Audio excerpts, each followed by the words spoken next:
और चलिए एक बार फिर से खबरों की शुरुआत करते हैं। सबसे पहले आपको बड़ी जानकारी दे, उत्तराखंड में नामांकन कराने का आज आखिरी दिन है।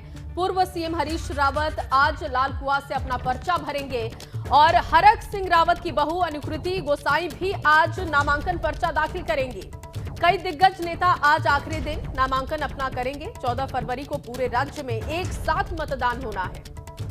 बिल्कुल एक ही चरण में उत्तराखंड में मतदान होगा। उत्तराखंड में नामांकन का आज आखिरी दिन है। आज पूर्व सीएम हरीश रावत लालकुआं विधानसभा सीट से अपना नामांकन दाखिल करेंगे। वहीं कोटद्वार से भाजपा प्रत्याशी ऋतु खंडूरी, इसके अलावा लैंसडाउन से हरक सिंह रावत की बहू कांग्रेस उम्मीदवार अनुकृति गोसाई अपना पर्चा दाखिल करेंगे। इसके अलावा बचे हुए सभी प्रत्याशी अपना नामांकन आज दाखिल करेंगे।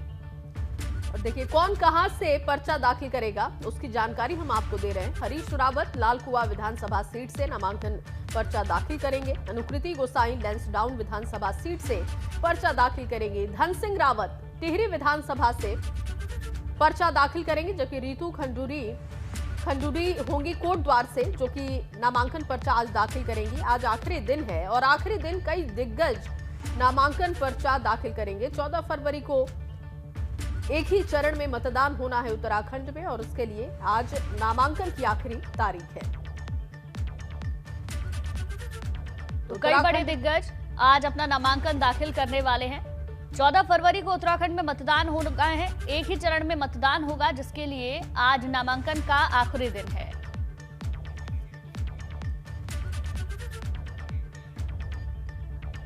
वहीं टिहरी सीट पर इस बार मुकाबला बेहद दिलचस्प होने वाला है। भाजपा छोड़कर कांग्रेस में शामिल हुए धन सिंह नेगी को टिकट दिया गया है और कांग्रेस छोड़कर भाजपा में आए किशोर उपाध्याय को भी टिहरी से टिकट मिला है। धन सिंह नेगी और किशोर उपाध्याय आमने सामने होंगे। 2017 में भी आमने सामने थे, लेकिन पार्टियां अलग अलग थी।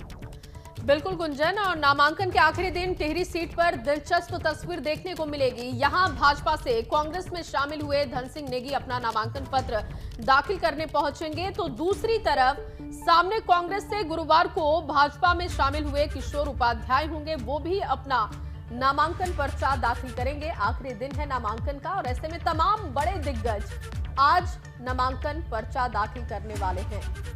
तो ये दो तस्वीरें आपको दिखा रहे हैं। आज नामांकन का आखिरी दिन है। टिहरी की सीट पर इस बार मुकाबला बेहद दिलचस्प होने वाला है, क्योंकि धन सिंह रावत और दूसरी तरफ किशोर उपाध्याय आमने सामने होंगे। 2017 में भी दोनों के बीच कड़ा मुकाबला था, लेकिन पार्टियां अब बदल चुकी हैं।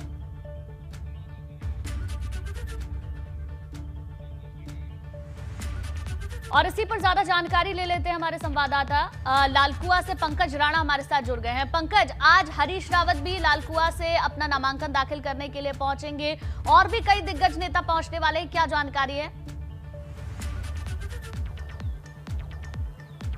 बिल्कुल, देखिए नामांकन का आज आखिरी दिन है और तमाम जो नेता हैं जो चुनावी मैदान में उतर चुके हैं उनको आज अपना नामांकन करना होगा। लालकुआं से पूर्व मुख्यमंत्री हरीश रावत आज नामांकन करेंगे। कल देर रात वो यहाँ लालकुआं पहुंच चुके हैं और आज लगभग 11:30 बजे करीब वो नामांकन करने के लिए निकलेंगे। उनका जो टाइम है वो 12:30 बजे का दिया गया है नामांकन का। 12:30 बजे वो नामांकन कर देंगे। इसके अलावा जो भी निर्दलीय प्रत्याशी मैदान में उतर रहे हैं लालकुआं से, वो सभी आज नामांकन करेंगे। अगर पूरे प्रदेश भर की बात की जाए तो पूरे प्रदेश भर में जिन सीटों पर नामांकन नहीं हुए हैं, लैंसडाउन की बात करें तो वहां से अनुकृति गोसाई आज नामांकन करेंगी। उसके अलावा कोटद्वार से भाजपा की प्रत्याशी ऋतु खंडूरी नामांकन करेंगी। धन सिंह नेगी टिहरी से नामांकन करेंगे। उसके अलावा जो कांग्रेस से भाजपा में शामिल हुए हैं किशोर उपाध्याय, वो भी आज नामांकन करेंगे। इसके अलावा हर सीट पर जो भी प्रत्याशी हैं जो दोनों ही पार्टियों ने तय नहीं किए थे, वो प्रत्याशी आज नामांकन कर देंगे, क्योंकि आज आखिरी दिन होगा नामांकन का और कल से स्क्रूटनी शुरू हो जाएगी और 31 तारीख को नाम वापसी का दिन होगा।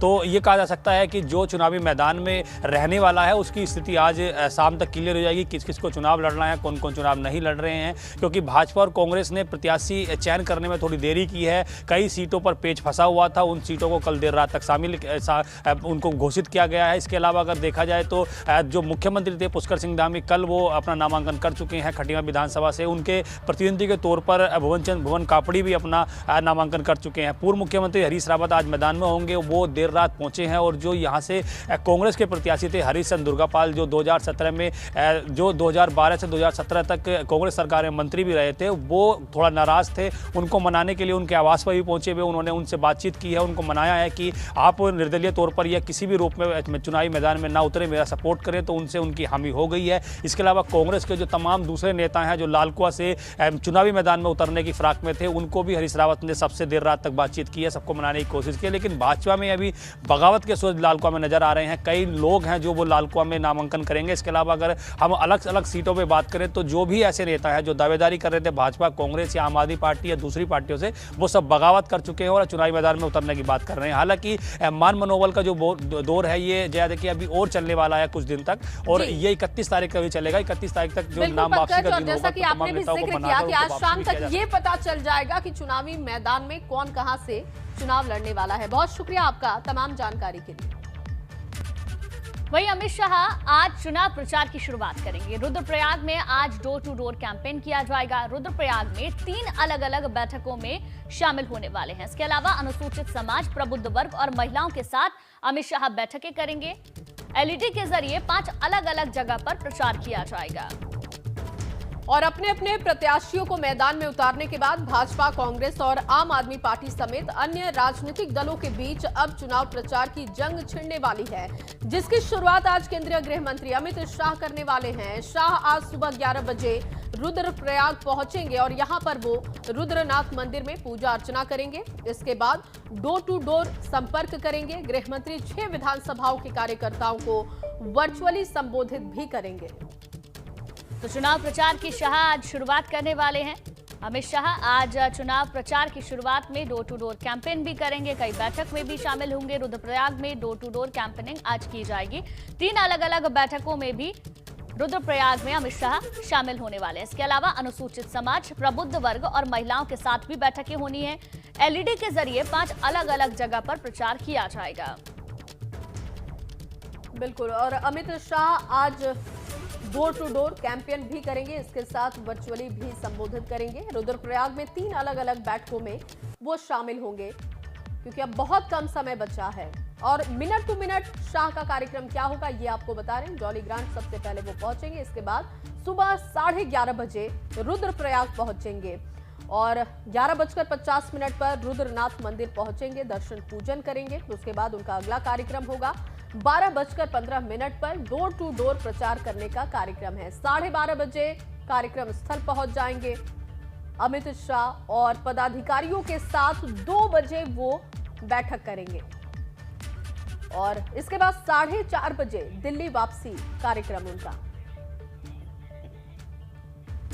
और अब खबर डोईवाला से है, जहां डोईवाला सीट पर भाजपा आज कर सकती है प्रत्याशी का ऐलान। आज डोईवाला से दीप्ति रावत को टिकट भी मिल सकता है और पूर्व सीएम त्रिवेंद्र सिंह रावत की सीट है डोईवाला विधानसभा सीट, और आज उत्तराखंड में नामांकन कराने का आखिरी मौका है और ऐसे में डोईवाला सीट से दीप्ति रावत को टिकट मिल सकता है, ये अनुमान लगाया जा रहा है। दरअसल पूर्व सीएम त्रिवेंद्र सिंह रावत की ये सीट है और ऐसे में आज शाम तक ये साफ हो जाएगा कि इस सीट से कौन चुनाव लड़ेगा, कौन चुनावी। रुद्रपुर से भाजपा विधायक राजकुमार ठुकराल ने पार्टी से इस्तीफा दे दिया। राजकुमार ठुकराल ने इसके साथ ही निर्दलीय चुनाव लड़ने का भी ऐलान किया है। रिपोर्ट देखिए। सब कुछ देखने को मिलेगा आपको, जो जनपद में कभी नहीं हुआ वो देखने को मिलेगा। बड़े बड़े विकेट गिरने वाले हैं, ये सब धराशायी होंगे। एक सच्चे ईमानदार व्यक्ति की, जो गंदा पैसा नहीं कमाता, जो किसी स्कैंडल में शामिल नहीं है, किसी घोटाले में शामिल नहीं है। हमारे तो सीधा जय श्री राम, हमारा नारा एक ही है, जय श्री राम, हो गया काम। हिंदुत्व कूट कूट के भरा है, उसे नहीं रोक सकता, ये हिलोर लेता है। जय श्री राम। रुद्रपुर सीट पर भाजपा में बगावत इस कदर बढ़ी कि सिटिंग विधायक राजकुमार ठुकराल ने पार्टी की सदस्यता से इस्तीफा दे दिया। ठुकराल इस बात से नाराज हैं कि उन्हें भाजपा ने टिकट नहीं दिया है। ठुकराल की नाराजगी इस कदर बढ़ी कि उन्होंने भाजपा को ही छोड़ दिया। भाजपा प्रदेश अध्यक्ष को भेजे गए पत्र में ठुकराल ने लिखा कि वो टिकट कटने से काफी दुखी थे और इस वजह से उन्होंने पार्टी की प्राथमिक सदस्यता से इस्तीफा दे दिया। अब आपको बताते हैं कि रुद्रपुर में हुए सियासी बवंडर की वजह क्या थी। रुद्रपुर विधानसभा सीट से भाजपा ने सिटिंग विधायक राजकुमार ठुकराल का टिकट काट दिया था। इस बार भाजपा ने शिव अरोड़ा पर भरोसा जताया है।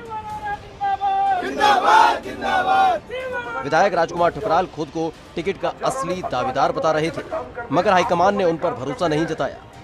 ठुकराल की नाराजगी इस कदर बढ़ी कि उन्होंने निर्दलीय चुनाव लड़ने का ऐलान कर दिया। पार्टी की प्राथमिक सदस्यता से इस्तीफा दे दिया और मेरे समर्थकों ने आज तय किया है कि ठुकराल जी को निर्दलीय चुनाव लड़ना चाहिए। आज मैं जो चुनाव लड़ रहा हूं, इसके पीछे जो कूट रचना करने वाले षड्यंत्रकारी हैं, जो धोखे से एमएलए का टिकट ले आए, जिन्होंने हर क्षेत्र में हर चुनाव में गद्दारी की है, उनको सबक सिखाने के लिए मैं चुनावी समर में उतर रहा हूं। ठुकराल निर्दलीय चुनाव लड़ने जा रहे हैं, मगर शिव अरोड़ा का कहना है कि इस बार जीत उनकी ही होगी। आदरणीय पुष्कर सिंह धामी जी के नेतृत्व में, मदन कौशिक जी के नेतृत्व में, केंद्रीय मंत्री अजय भट्ट जी के नेतृत्व में और संगठन के जो शिल्पकार है, संगठन को चलाने वाले महामंत्री संगठन अजय जी के नेतृत्व में और यहाँ के जो हजारों हजार देवतुल्य कार्यकर्ता हैं, उन सब के साथ मिलके रुद्रपुर विधानसभा से प्रचंड बहुमत के साथ भारतीय जनता पार्टी जीतने वाली है। हालांकि राजकुमार ठुकराल जैसे मजबूत नेता का टिकट काटना भाजपा को मुश्किल में भी डाल सकता है। बताया जा रहा है कि विधायक ठुकराल की कई विवादित ऑडियो वायरल हुए थे और मामला हाईकमान तक पहुंच गया था। तब ठुकराल ने प्रेस कॉन्फ्रेंस बुलाकर सफाई भी दी थी। ठुकराल ने आरोप लगाया था कि उनके खिलाफ साजिश हुई है, मगर ठुकराल की सफाई काम नहीं आई। एबीपी गंगा के लिए रुद्रपुर से विकास कुमार की रिपोर्ट। चलिए खबरों में आगे बढ़ते हैं। देहरादून से खबर, जहां सीएम धामी आज ऊधम सिंह नगर में जनसंपर्क करेंगे। नानक मत्ता में भी डोर टू डोर कैंपेन किया जाएगा। दोपहर बाद बागेश्वर की कपकोट विधानसभा में जनसंपर्क करेंगे। आज कई बैठकों में भी पुष्कर सिंह धामी शामिल रहने वाले हैं। प्रत्याशियों के ऐलान के साथ यूपी में चुनावी जंग दिलचस्प होती जा रही है। अखिलेश ने नई लिस्ट जारी कर 56 प्रत्याशियों के नामों का ऐलान किया है और दिलचस्प बात यह है कि इसमें भाजपा और बसपा छोड़कर सपा में शामिल होने वाले चेहरों को अखिलेश ने उम्मीदवार घोषित किया है।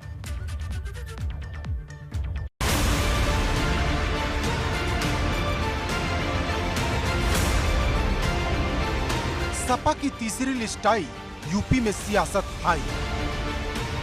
तीसरी लिस्ट में 56 नाम, पाला बदलने वालों को मिला इनाम। अब तक 254 का ऐलान, यूपी फतेह का फाइनल प्लान। यूपी में जीत का परचम लहराने के लिए समाजवादी पार्टी ने अपनी तीसरी लिस्ट जारी कर दी है। तीसरी लिस्ट में समाजवादी पार्टी ने 56 उम्मीदवारों के नाम का ऐलान किया, जिसमें सपा ने पाला बदलकर आए नेताओं को टिकट दिया। लालजी वर्मा को अंबेडकर नगर की कटहरी से टिकट दिया गया, जबकि अकबरपुर से राम अचल राजभर, गोरखपुर की चिल्लूपार से विनय शंकर तिवारी, मऊ की घोसी से दारा सिंह चौहान को टिकट दिया गया है। इसके साथ ही समाजवादी पार्टी ने अपने दिग्गजों पर भी दांव खेला है। सिद्धार्थनगर की इटवा सीट से माता प्रसाद पांडे प्रत्याशी हैं और आजमगढ़ की फूलपुर पवई से रमाकांत यादव मैदान में हैं। वहीं बलिया की बांसडीह से राम गोविंद चौधरी को मैदान में उतारा गया है। मतलब अब तक समाजवादी पार्टी 254 सीटों पर अपने जिन उम्मीदवारों का ऐलान कर चुकी है, उसमें कई दिग्गज नेता हैं। इनमें से 41 सीटों पर मुस्लिम और 29 पर यादव उम्मीदवारों को टिकट दिया गया है, लेकिन सबसे ज्यादा भरोसा ओबीसी वर्ग पर दिखाया गया। दरअसल अखिलेश यादव की कोशिश यूपी की चुनावी लड़ाई को अगड़ा बनाम पिछड़ा बनाने की है। इसके जरिए अखिलेश मंडल कमंडल की राजनीति कर रहे हैं। वो कई बार कई मंचों से जातीय जनगणना की बात कह चुके हैं, जिसका सीधा मतलब है कि जिसकी जितनी हिस्सेदारी उसकी उतनी दावेदारी, और सीट बंटवारे में वो इसकी झलक भी लगातार दिखा रहे हैं।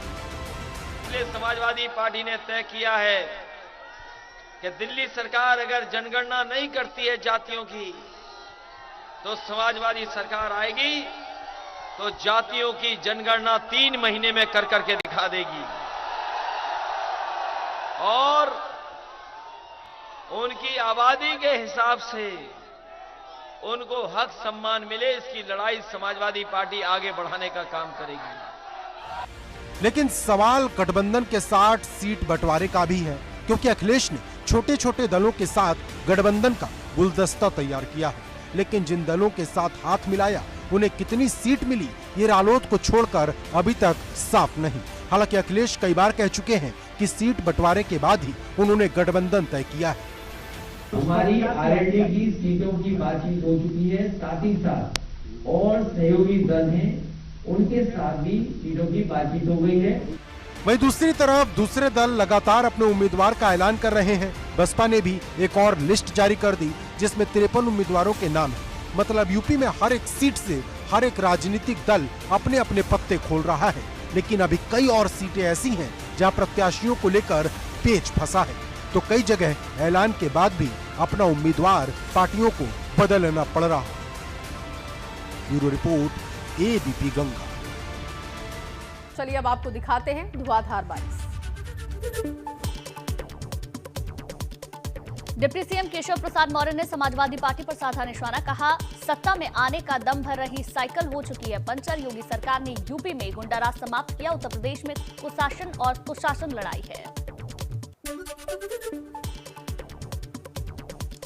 आजमगढ़ की फूलपुर पवई विधानसभा सीट पर दिलचस्प हुआ मुकाबला। सपा के अरुणकांत यादव के सामने उनके पिता रमाकांत यादव को बनाया प्रत्याशी। विधायक अरुणकांत ने भाजपा को वोट देने की अपील की। पूर्व उपराष्ट्रपति हामिद अंसारी के बयान पर सपा सांसद एसटी हसन ने दी प्रतिक्रिया, कहा हमारा लोकतंत्र इतना कमजोर नहीं है कि कुछ लोगों की वजह से कमजोर हो जाएगा। साथ ही भाजपा पर लगाया चुनाव में ध्रुवीकरण करने का आरोप। बस्ती से भाजपा जिला पंचायत अध्यक्ष संजय चौधरी ने स्वामी प्रसाद मौर्य पर कसा तंज, कहा 5 साल भाजपा में रहकर खाई मलाई, अब पार्टी की कर रहे हैं बुराई। अयोध्या के बीकापुर से टिकट नहीं मिलने पर कांग्रेस की नेता मधु पाठक की तबियत खराब हुई। पार्टी के नेताओं पर लगाया धोखा देने का आरोप, कहा आश्वासन के बावजूद नहीं दिया टिकट। भाजपा प्रत्याशी कमल दत्त शर्मा का वकीलों ने किया विरोध। कोर्ट में वकीलों के बीच करने गए थे प्रचार। भाजपा का विरोध करते हुए पोस्टर लगाने से रोका। देहरादून में भाजपा प्रदेश कार्यालय पर कार्यकर्ताओं ने किया हंगामा। अपने नेता का टिकट कटने को लेकर किया विरोध प्रदर्शन। अपने प्रत्याशियों के समर्थन में की नारेबाजी। नैनीताल से भाजपा उम्मीदवार सरिता आर्या ने नामांकन किया दर्ज। जाति प्रमाण पत्र को लेकर पूछे गए सवाल पर हुई भावुक, कहा मैंने 5 बार चुनाव लड़ा, हर बार प्रताड़ित करने के लिए पार्टियों ने ये मुद्दा उठाया। पिरान कलियार से भाजपा प्रत्याशी मुनीश सैनी के विरोध का वीडियो हुआ वायरल। वायरल वीडियो में मुनीश सैनी के खिलाफ लोगों ने नारे लगाए। बसपा उत्तराखंड प्रदेश प्रभारी डॉक्टर मेघराज जोरवरे ने 25 सीट जीतने का दावा किया है। कहा बहुजन समाज पार्टी इस बार उत्तराखंड में सरकार बनाने में अहम भूमिका निभाएगी।